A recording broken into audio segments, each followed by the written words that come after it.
Well, good evening, everybody. We are live. Want to welcome you tonight to tonight's broadcast here in Southern California. My name is Carlos Marroquin. I am your host tonight. I will be joined by Jackie Hernandez later on this during this broadcast. But I'd like to welcome you tonight to this episode in which we are going to be discussing some of the things that are affecting the people the most. Here in Southern California, of course, we have a mass shooting that took place in which we're going to be discussing tonight. But I'd like to welcome you tonight, wherever you may be watching us from. We come here to you every Sunday at 7 p.m. Uh, Pacific time, 10 p.m. Eastern time, where we discuss an analysis and strategy for the progressive movement. We want to welcome you. It's a little chilly tonight, wherever you may be watching us from, but definitely the weather has changed. We are seeing at least it's not raining anymore, but much needed rain in which we saw a record number of pretty much rain fall down throughout California. There was some damage that was done because of the amount of rain that it poured, but it was much needed. It was much needed, and I think that it is important for us to understand that, especially nowadays where there was a deep concern that the water crisis was getting worse. We needed that much rain, and gladly we received it. And some of the water was retained, some other, of course, it wasn't. But my understanding, there was several trillion gallons of water that they were able to capture. So during this rainy season, and we just started, and we still have another couple months to go for the rainy season. So we'll see what it has in storage for us. But tonight, of course, we are talking about the the another mass shooting that took place. In this time, it hit home. It was very close to all of us. One of our beloved communities, Monterey Park, just 7 miles northeast of downtown Los Angeles, was hit by last night by a mass shooter in which 10 people got killed. Uh, Another 10 people end up in the hospital.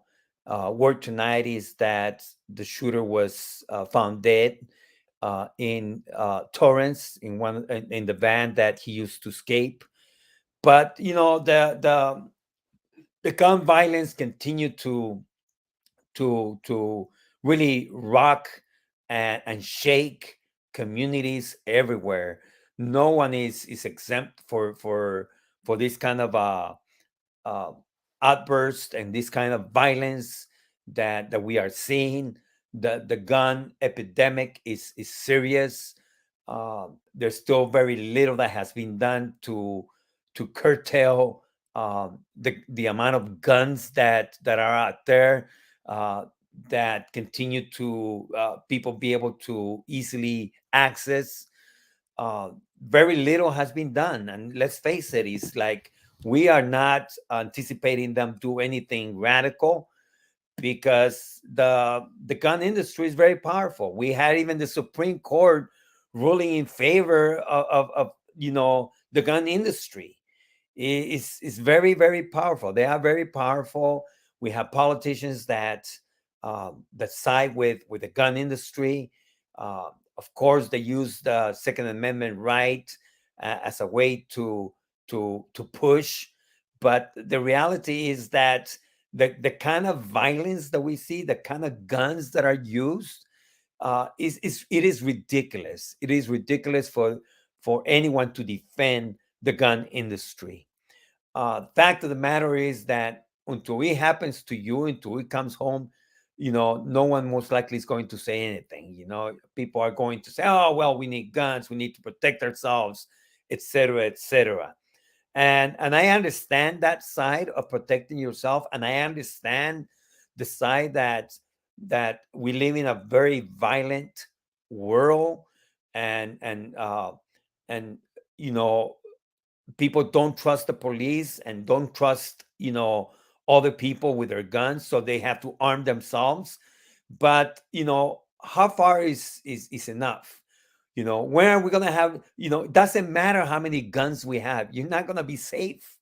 Doesn't really matter. You could have dozens of guns in your house. That doesn't make you safer. It doesn't. But uh, passing common sense laws, gun laws, I think that's what is needed. In some areas, it's so easy to be able to get guns. It is ridiculous. It is insane. It's insanity. And the amount of weapons and the kind of weapons that people are able to get, it is ridiculous. Again, uh, these things are only going to continue to happen.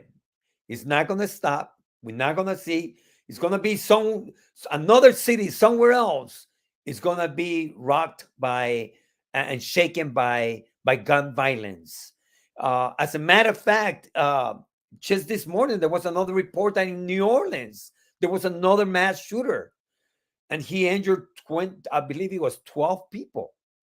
And of course, you know, this is happening literally every day somewhere across America. People are going nuts with their guns.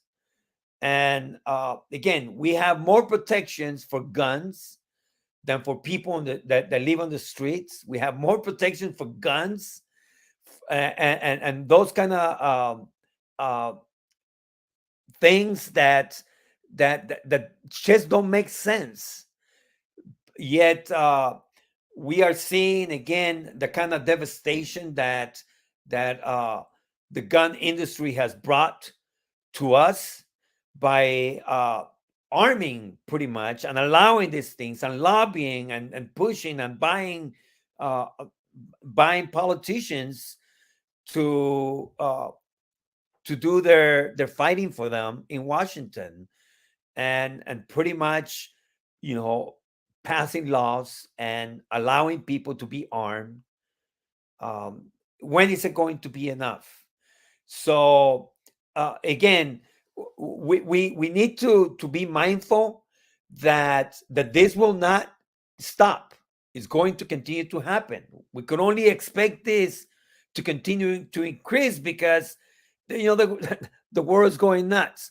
Look at the people in Washington, the people that are running Washington. Look at some of these Republicans that are, very very forceful, bringing weapons into the Capitol and arming themselves. Where we read some reports that some of the politicians, some of the people in one of the parties don't feel comfortable because you got people that are arming themselves at the Capitol.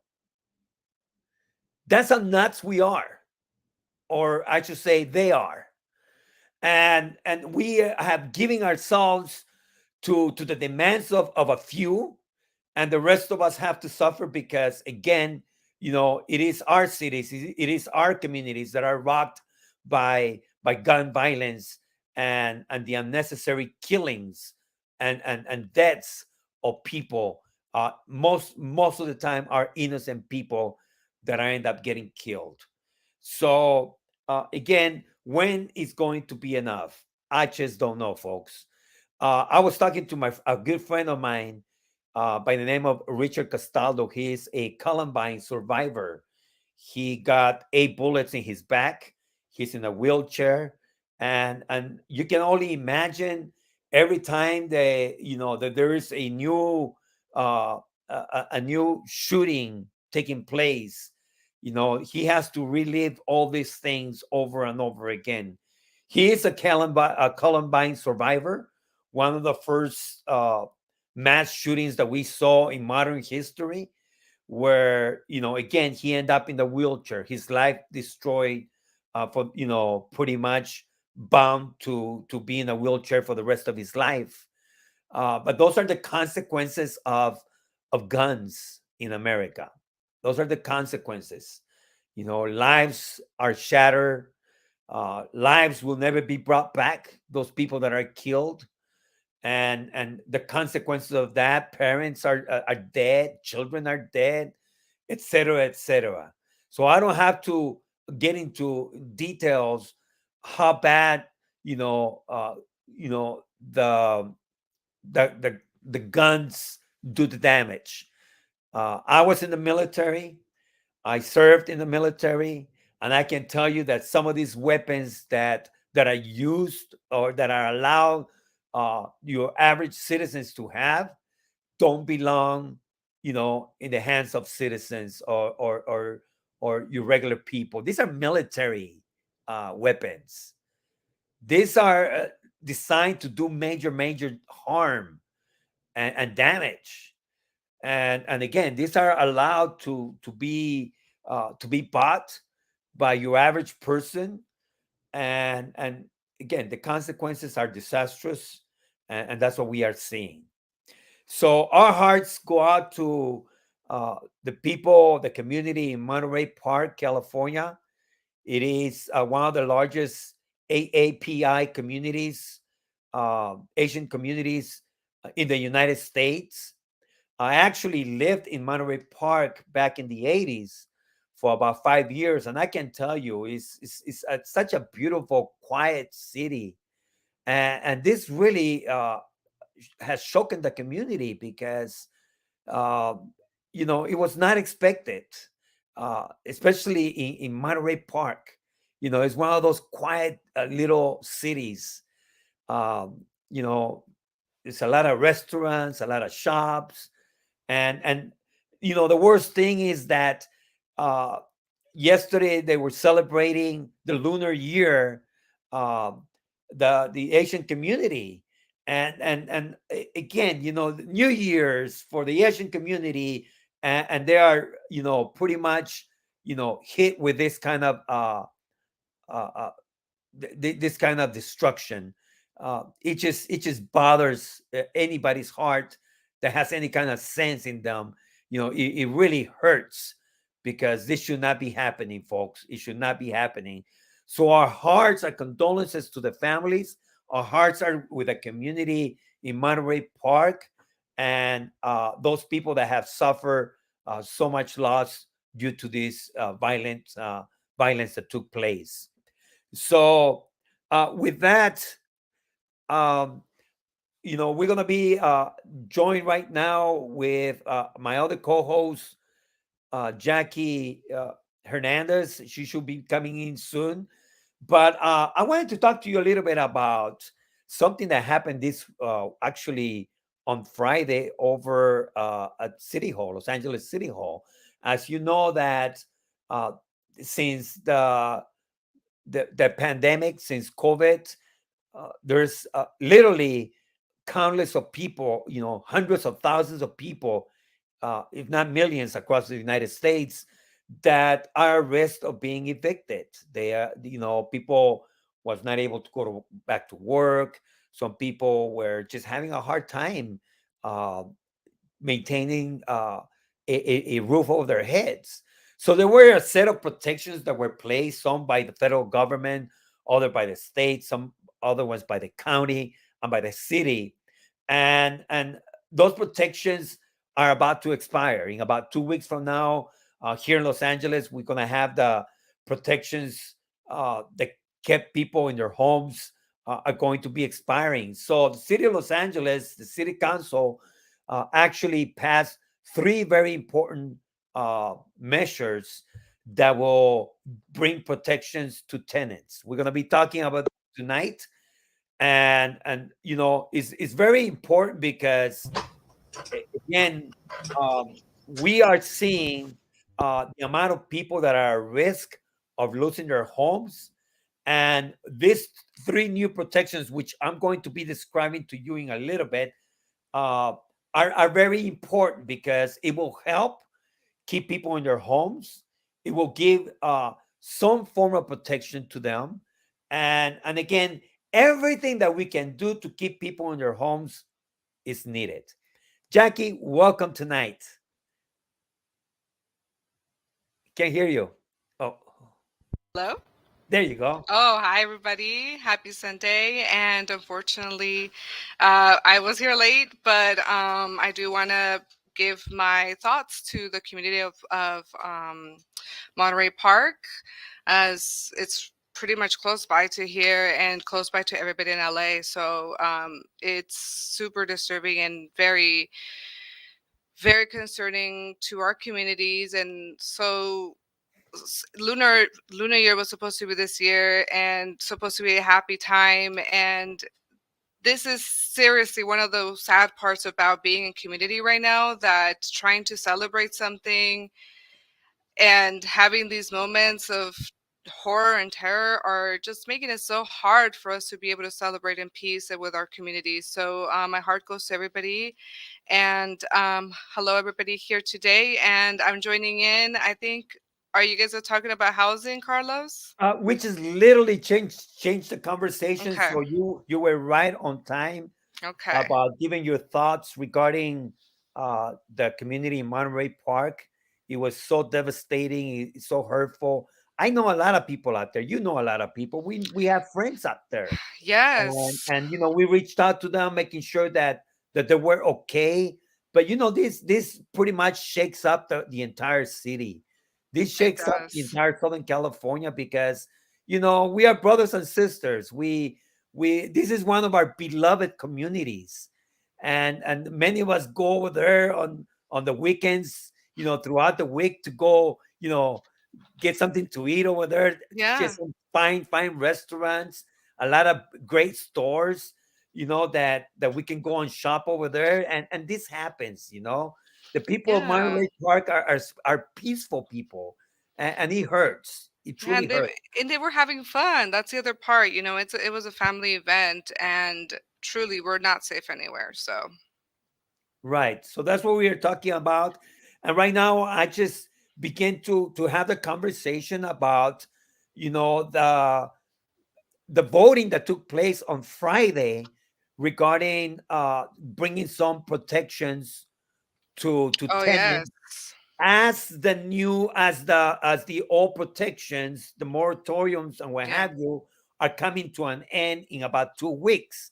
So this was really key and it was important. And we are going to describe to you the three measures that were passed, actually what they will do and how they will protect the people. But these are steps in the right direction. It's not Hmm. perfect. It is not perfect, but it's a step in the right direction. I think that politicians, our representatives, should do everything they can to try to keep people in their homes. I mean, we already have a Hmm. huge problem with the unhoused community. Yes, definitely. This is a way that we can actually ensure families are housed, because I think people forget that entire families are being evicted and causing displacement everywhere. So it affects all of us. Correct. So here are some of the measures that actually has happened. So on Friday, that LA City Council voted to expand tenant rights, and by approving a package of three measures.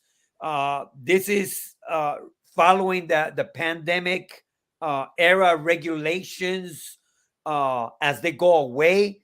It is very clear, and I gotta say this because the timing on this cannot be more perfect.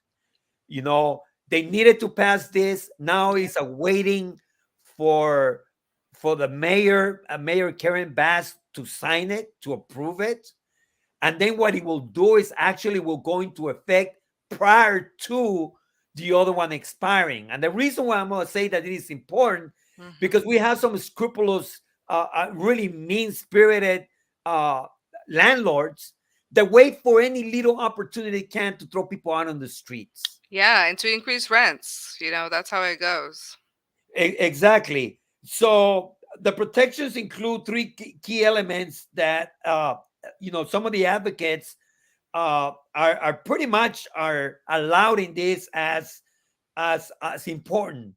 The first one is the universal just cause, and what it does, it prevents tenants from being evicted without a reason. So For landlords to be able to evict, tenants, they're going to have a good reason why they evicted them. Because pretty much in the past they could use almost anything to evict people, and sometimes they make up stuff for. But so what this does is able to put pressure on the landlords to do the right thing. If they are going to evict a family, they're going to have to prove their case. They're going to have good reasons why to do it. Now, here are some of the reasons in which they will be allowed for them to evict people: failure to pay rent, for lease violations, when they violate any kind of the lease, when they are creating nuisance, bad, I mean, there is people out there that, truly don't respect the neighbors. Um, or maybe because the landlord wants to occupy the unit to move in a family member. Those are the only reasons why a landlord can evict a family or a person. But they're gonna have to prove it. They cannot just make up something. Okay, they cannot just make up something as they go. And so if they are saying that they haven't paid the rent, they're not only going to have to prove it, but then there is another measure that comes into play on this. And that is that they're going to have to meet the rent debt threshold. That means that uh, landlords cannot evict people if they say they owe $200 rent, or because they couldn't make the entire full amount of their rent. That in order for them to evict them, people will have to be over 1 month rent, past due, over a month rent. If you 1 month behind and you are that threshold, they cannot evict you.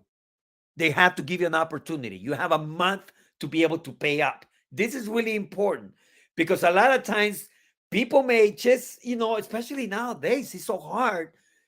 People have to make choices sometimes, Jackie, between buying food or buying medicine, and you may be short a little bit, just a little bit short on the rent.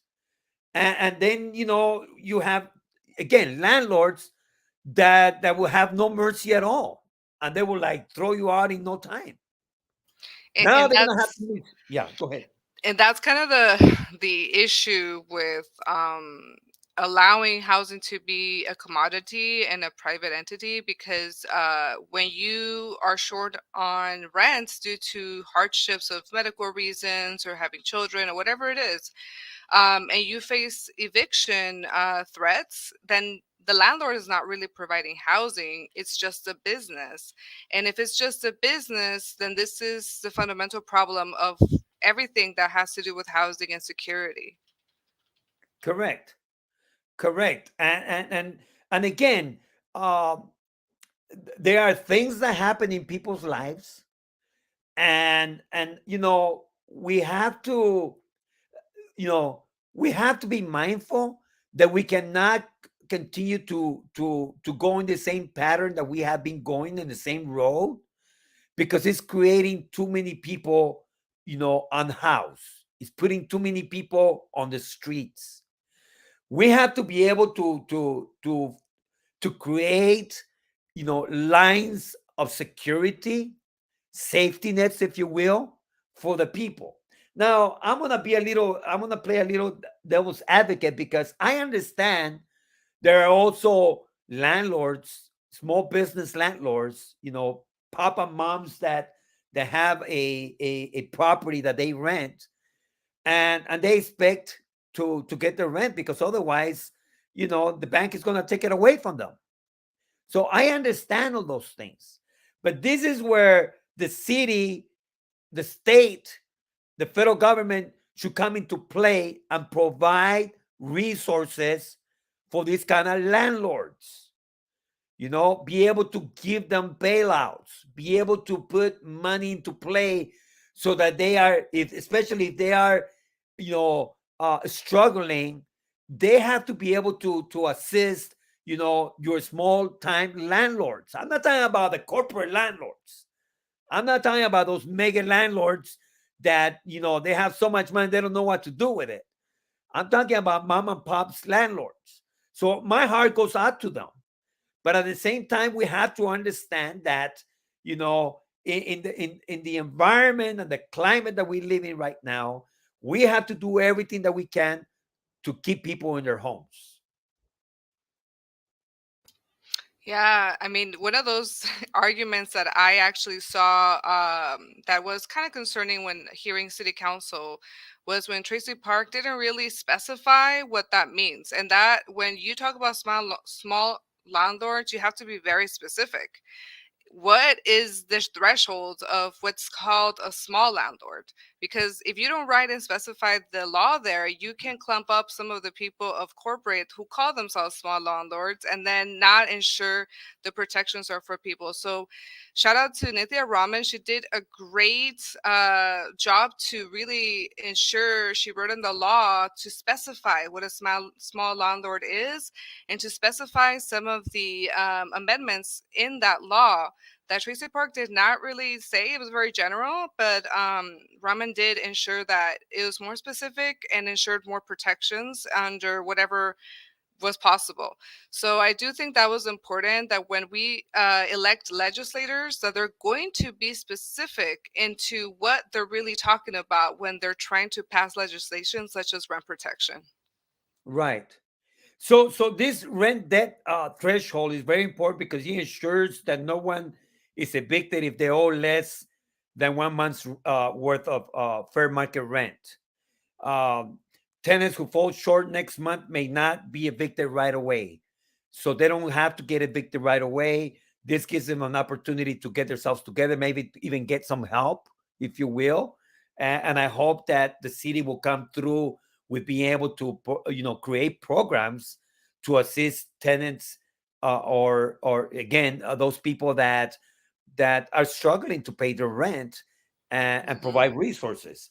It is more costly, Jackie, to do nothing than Hmm. to do something.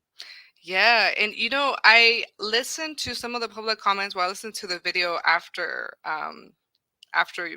so few hours, but I listened to it, and I have to say, there was a person who made public comment who's a house owner, and most of the times, people who own houses forget about tenants, But this person was such an advocate for tenants, and my heart goes out to her because she was making the case that for homeowners, they have about 3 months to pretty much clear the house or to let the house go when they lose it, but that tenants only had 3 days and that it was unfair. And I was very happy to see people standing in solidarity with tenants because house owners usually are just like, that's a problem for tenants. I'm not even going to care. But this person came through and she made such a good case that homeowners have 3 months to be able to leave the home versus tenants only 3 days, and she called that unfair. And I have to say that was such a stand in solidarity from somebody who didn't have to be there but really was showing support. I mean, it goes to show that, the problem belongs to all of us.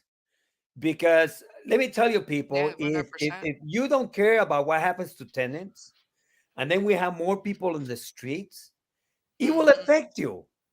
It Yeah. will affect you. It will affect me. It will affect your business. It will affect your family. It will affect your community, your neighborhood. It will affect you.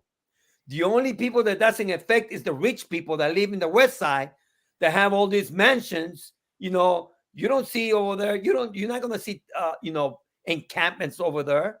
The They police take is care of all themselves, that, right? and the police, they have the police real ready to get rid of people. Right. So, we got to wise up, and we got to understand that Hmm. the problem really belongs to all of us.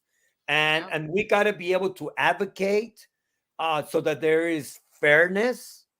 No one is saying, I remember when we were fighting for people, not to lose their homes during the foreclosure crisis. I never heard one, not a single homeowner that came and say, I want a free house. You know, nobody wanted that. They just wanted fairness.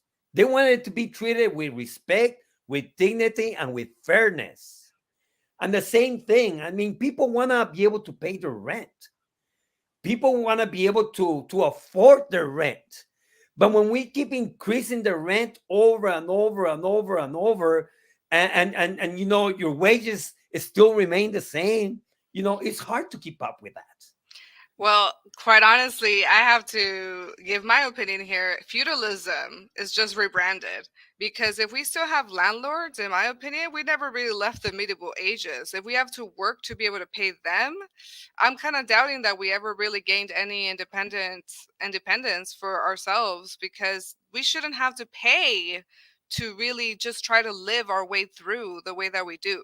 I just don't feel that if we're going to have wages be such an issue, we can't gather organizing power, and then we cannot organize as well to have the housing that we deserve. Then really, feudalism has just been rebranded to capitalism because I don't really see much of a difference in the disparity of poverty and ownership has really it's worse than the French during the before the French Revolution. So that just tells you that disparity of wealth is astronomical, and the fact that we're not doing something more drastic about it is quite worrisome if we're at this point of the housing crisis. Right. I mean, when you look at the housing crisis in its entirety, you're going to see discrimination. You're going to see, the disparities between the people that have a lot and the people that have nothing. You're going to start seeing the wealth being stolen, being, pretty much taken away, snatched, out of people's lives. And that's what's happening. The poor are becoming more poorer, and the rich becoming more richer, right? So it's a wealth, being stolen from communities, because, you know for you to be able to afford to buy a home today, you will have to make a lot of money, a lot of serious money. Or you know inherit a lot of money. I That mean, too, both or who can both, right? afford, right? Who can afford to buy a home nowadays? So that Yeah. we're talking about wealth not being there anymore for a lot of people. It's like we're talking about, parents not being able to leave anything for their kids because they were not able to afford to buy a home. So we are talking about the kind of disparities that are egregious, that should not be happening. And again, we have allowed these things to happen by bad policies, bad housing policies. That and one thing I noticed from the city council as well, how important it is to have progressives really in power because um, when you don't, you really see the government doing the bids for the landlords. Hugo Soto Martinez did say something so important that I think was really poignant in the stands because he's one of the only renters, if not the only. He said, these contracts for leases, they're written by landlords, and the government has given them the okay to do that. Again, a lot of the way that it's written, it's not in the favor of the tenants. It's really in the favor of landlords. So when you see the law favor the landlords, the working class already loses. And just an example here in my personal life. I got a new apartment and I needed to get the new apartment before I can call it quits on the other one. Well, the law says you have to give at least a 30-day notice. Well, how am I going to give you a 30-day notice before I actually find the apartment? Because if that happens, I still have to be paying rent to you, although I'm already going to call it quits. So the law was not made for us to be able to move on to other apartments, or even also when it comes to credit scores, when it comes to deposits, all of these laws that really make it hard for people just to find housing and to also even change housing if there's issues with that landlord. So keeping in mind that when we elect politicians, it's so important to have people like Hugo who are tenants, who are renters, And I think that was something we really saw in this city council as well, the tension between how it is that we can write this law to protect more people instead of just ensuring that the landlords are going to have more of the upper end on this case, right? So that's always going to be an important part when we elect people, how they actually feel about housing. So I've spoken to mayors, and I'm not going to name the city yet. Maybe one day I will, but basically I told him the importance of public health and housing, right? And he tells me housing is a reward. I do not believe that. And the reason why I Wow. don't believe that, yeah, is because in health, we know that housing is a basic need that accommodates so many of the other issues that, our health outcomes like mental health, having, elderly be able to stay there, people with disabilities. Everyone needs housing, and it's not a reward, it's really a need. So just thinking that in mind when we talk about progressive politics. Well, housing is a human right. It is. It is a It is human a right. human right. And I tell you what, I know what Hugo was talking about, Councilman uh, Soto was talking about, because the people that write these contracts for the landlords, that Hmm. create contracts for the landlords, is the apartment association, Yeah. the Los Angeles Apartment Association, a very, very powerful association. We're talking about the people that has the most money, the most influence at City Hall, that has owned City Hall for a long time. Yeah. Behind them, there stands the investors. It stands all these developers. That's who they are. That's Hmm. who have written our laws, our housing Yeah. laws in Los Angeles. And Exactly. this is why it was so important to get rid of people like Mitchell Farrell, and we need to get rid of a few more Yeah. that are in the pockets of developers, that are in the pockets of the apartment association, that these people, the only thing they care about is profit, profit, and more profit. I've been calling that we should be able to put a building freeze of luxury homes. We should not be Yeah. building anything else I yeah, I until agree. we address and correct the problems that exist right now with the affordability of homes. We should not be able to build not one more building that is not affordable. That's my I opinion. 100%. But 100%. uh, look, he's right.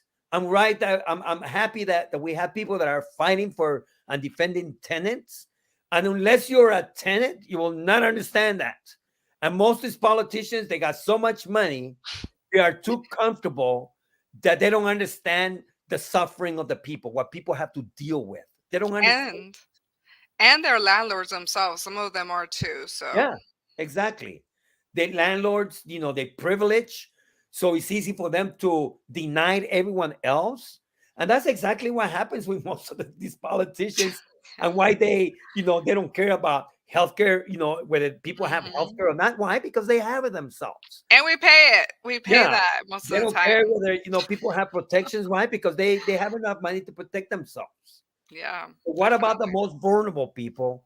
And this is what we are, this is why we commend, our housing advocates that are always out there fighting, that are always pushing, that are always doing what they need to do to bring awareness to the communities and to stand up in the middle, in the gap, to stand up between the landlords and the tenants and say, you are not going to take this apartment. You're not going to throw this family out of here.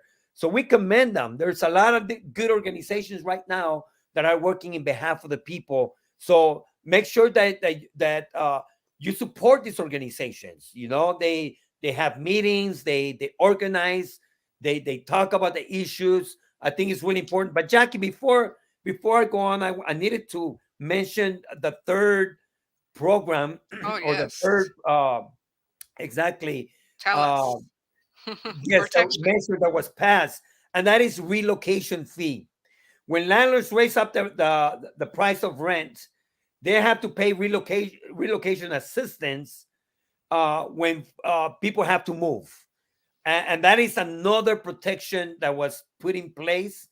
So not only would they have to pay relocation fees, but they also have to pay moving expenses. Oh, So wow. Yes. Okay. So those are very important things because it's gonna make these landlords think twice before they start Mm-hmm. abusing the process. And believe me when I'm telling you, they love to abuse the process. They love to make up stuff. I seen some of the I seen some of the craziest stuff that the landlords have done to try to evict families, to try to evict people.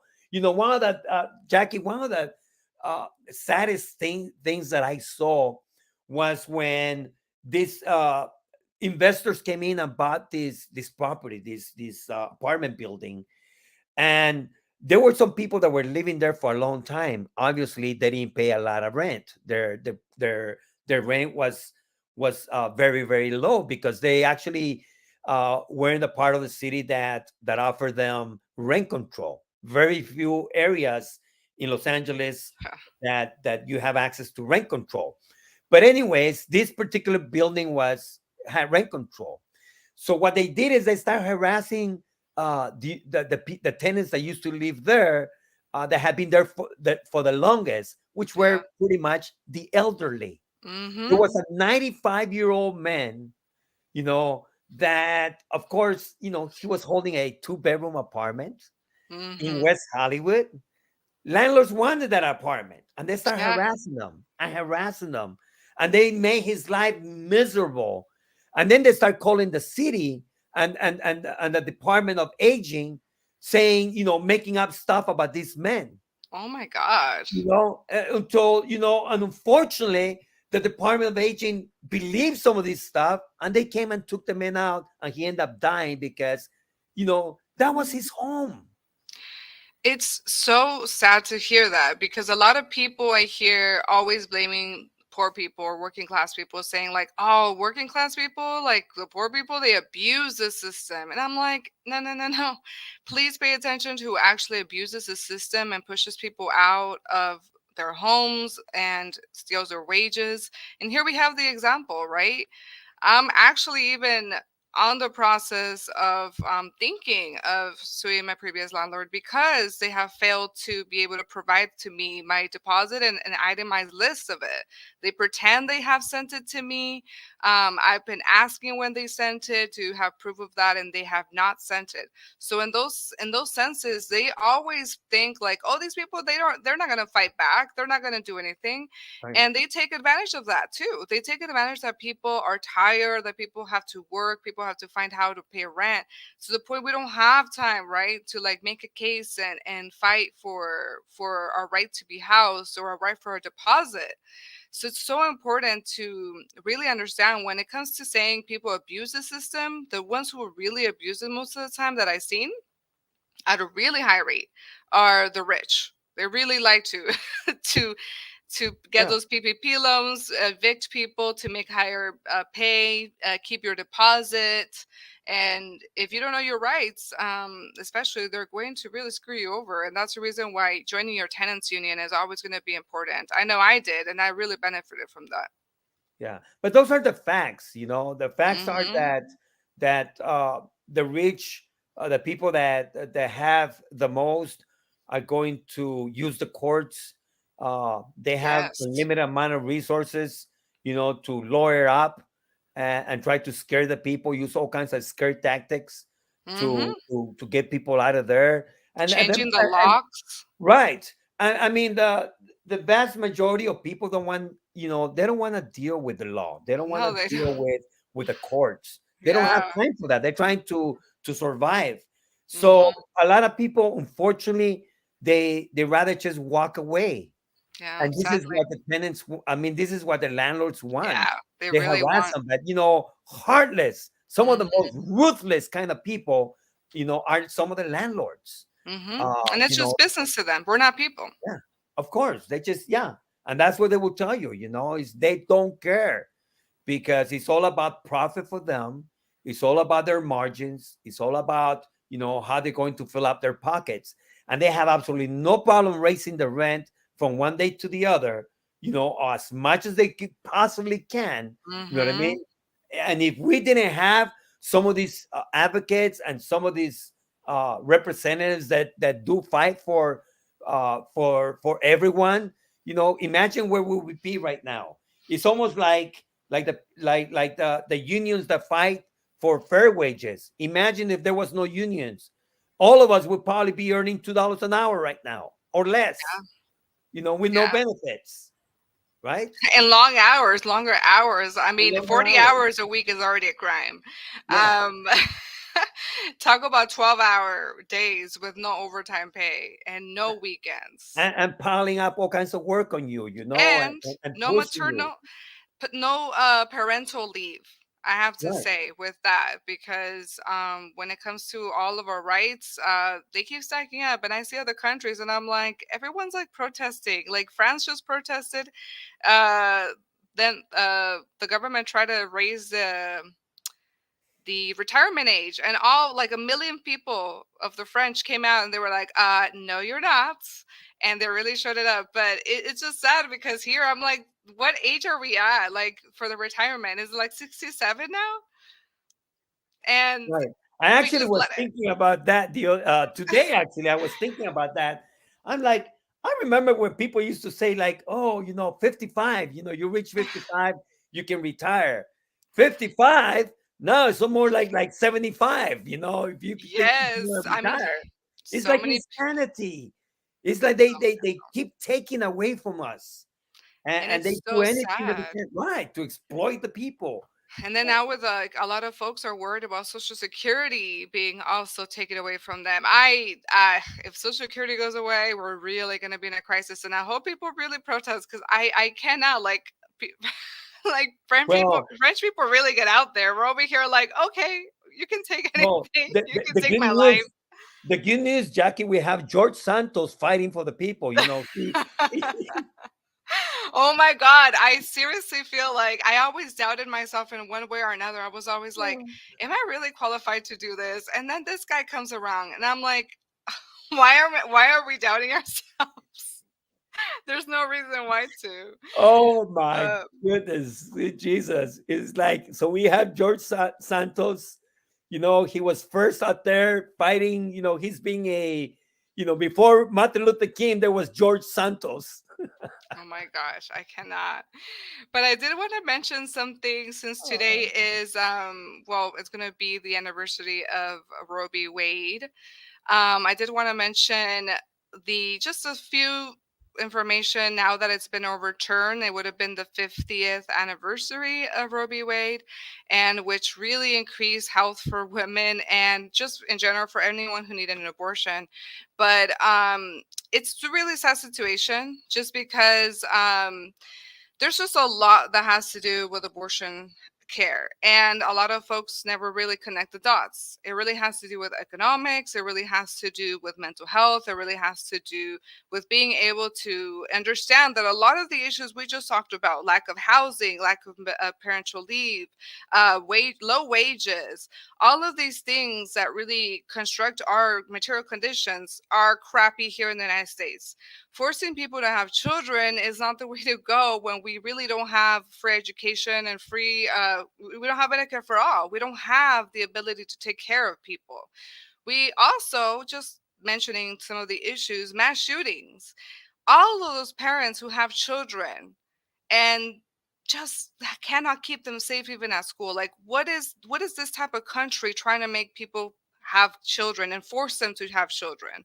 And with that, I just want to mention that already since Roe v. Wade was overturned and states have restricted or banned abortion, we have seen an increase in maternal and infant mortality, and that is pretty much a 62% higher uh, mortality rates for maternal deaths in all of the states that have either really heavily restricted abortion or banned abortion. 62% increase of maternal and infant death. That is huge. That means that we have really set the clock back more than 50 years now. The other thing I want to point out is that we also know that the mental health of people who are at risk of pregnancy and also cannot obtain an abortion. Mental health has also been correlated with higher suicide. JAMA Psychiatry made a study on this, and this was just a recent study that came out. And it was looking at this study that was called the Turnaway Study. I'm not going to get into it, but basically, this Turnaway Study used to kind of look into how abortion care had improved to lives, or what was it that they were looking at when they were seeing that abortion was accessible. We did see in the Turnaway study that a lot of people had benefits to abortion care, higher in being able to obtain a job, being able to keep their job, being able for their children. Some people and women who already had children were able to keep their children housed and fed. So all of these benefits, now that it has been overturned, you see a lot of these people suffering through these horrible situations.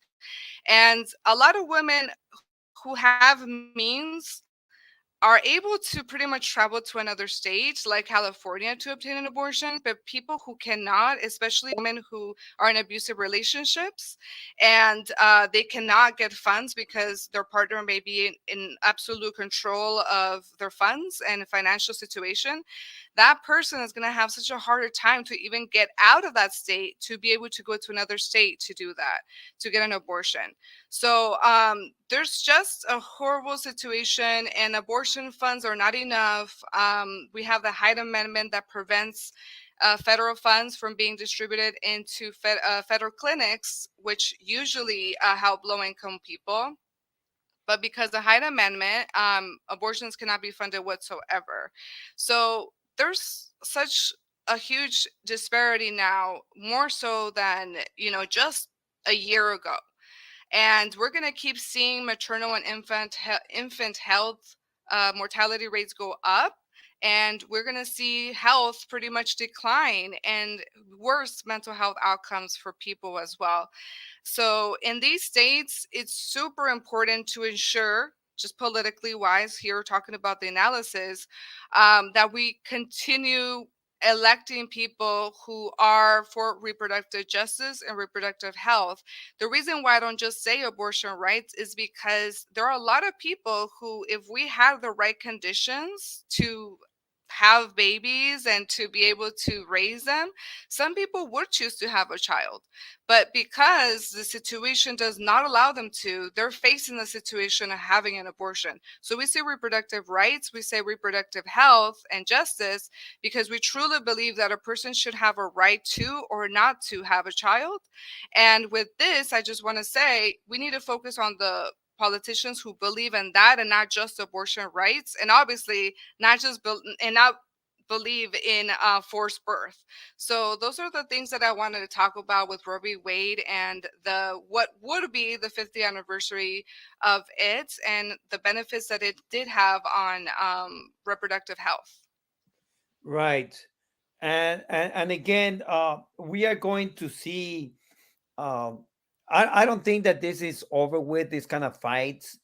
I think that people are realizing, what happens when we let our guards down, when we trust the people that tell us they're gonna represent and they don't, because they're Hmm. sleeping at the wheel, because they are chasing, butterflies instead of doing their jobs. So I hope that the things that we are learning, and this I was talking to a couple of people today. I actually was on the phone most of the day today, just uh, you know checking up on people to see how they were doing and feeling and stuff. But it's Hmm. that this is the kind of stuff, when things like this happens, in our cities, in our communities. It's not necessarily a wake up call, because a lot of us have been Yeah. are awake already, but it brings us together. It helps us realize how much we need to hold our politicians accountable, and what is it that we need to be doing, where our focus should be. So this is right now. This is what we need to be doing: is focusing. Politicians right now are going to be looking at for 2024. They want to stay in Yeah. office. Hmm. We need to see what they're going to do from now until then, to see whether we are going to reward them with another, re-election, or not. You know, Yeah. And along with that too, yesterday, for example, I took my sister and my partner to vote for ADEMs for the ADEM elections. And that was so important to do because when we're talking about what I often hear people saying like the Democrats have not codified pretty much reproductive health, but the issue with a law though is that it can be revoked. So we need it in the Constitution. We need it in the Constitution, and I really do believe that because that way it's stapled onto our fundamental rights. And here in California, we did that. Um, and that was by the people. People did that. So Prop 1 passed, and I am very happy to know that people are in favor of so many policies that are progressive, and they notice that. And I've seen a lot of resistance in other states who, they passed other abortion protections and also minimum wage and so many other housing rights too. So we need to continue that momentum. I had a conversation today with someone who told me like, I am just tired and I give up. Like I don't really know what to do. But the thing is, when you're not when well, they told me to like, I like, what you do. You do a lot of stuff and this and that. And I'm like, yeah, but we need everyone to do this. We need right, I'm just one person. And honestly, Carlos, don't you feel like you see the same people around the same circles so often that you're like, it's so, the people in every circle that you're in? And I'm like, imagine if there were 10,000 people organizing that we didn't even know everyone because everyone is so involved, and we have people everywhere that they're putting pressure onto the government, right, and onto politicians. But until we do have a massive movement of people really being involved, then we can actually feel like we feel less of a defeat of like, us looking through social media and we see all these news and we're like, oh, that's awful. Like, I don't know what to do. I vote and nothing happens. It's like, well, nothing is going to happen just by voting one time.